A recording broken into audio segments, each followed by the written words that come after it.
So show me where this all took place. Where did the crime happen? Well, most of it, the last 4 years from this room. For 17 years, Garrett Bauer traded on tips he got from his friend, Ken Robinson. And when a phone call came in from Ken...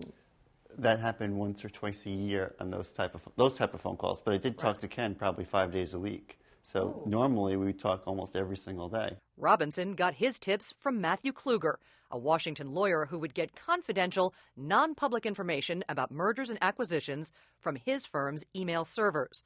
The trio shared the profits, a total of more than $32 million, according to court documents. The whole idea really was for me to do all the trades, so there'd be no connection to him and his connection to the lawyer. And then he started doing some of these trades when I said I didn't want to do them anymore. So it was really at that point where, I guess I assumed the FBI and the SEC investigated him. When the FBI came for Ken Robinson, he turned in Garrett Bauer.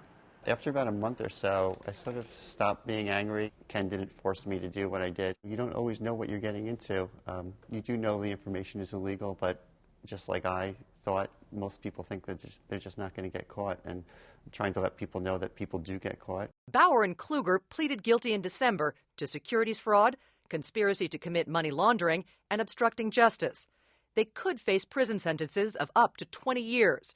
Robinson pleaded guilty on 2 counts of securities fraud and 1 count of conspiracy and could get a more lenient sentence, possibly avoiding prison time.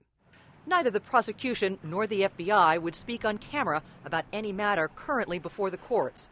But in a statement, the FBI told us securities fraud remains a top investigative priority. You know you're crossing the line when you're getting the information from someone who has a responsibility not to give you the information. It's very serious, the crime.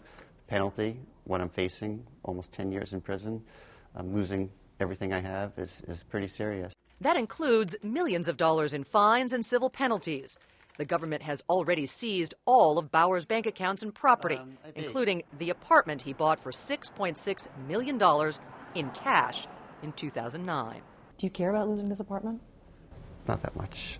Really, I don't. I can tell. One of my friends was concerned if I take you around the apartment, it's not really going to show you who I am. While he awaits sentencing, Bauer is keeping busy, giving speeches to groups of law and business students, trying to prevent others from doing what he did. What are the worst days like? The worst days are just thinking about not even being able to start fresh when I get out. It's sort of overwhelming to know that I'm going to owe all this money when I do get out of prison, and how am I going to ever pay that money back? Felicia Taylor, CNN, New York.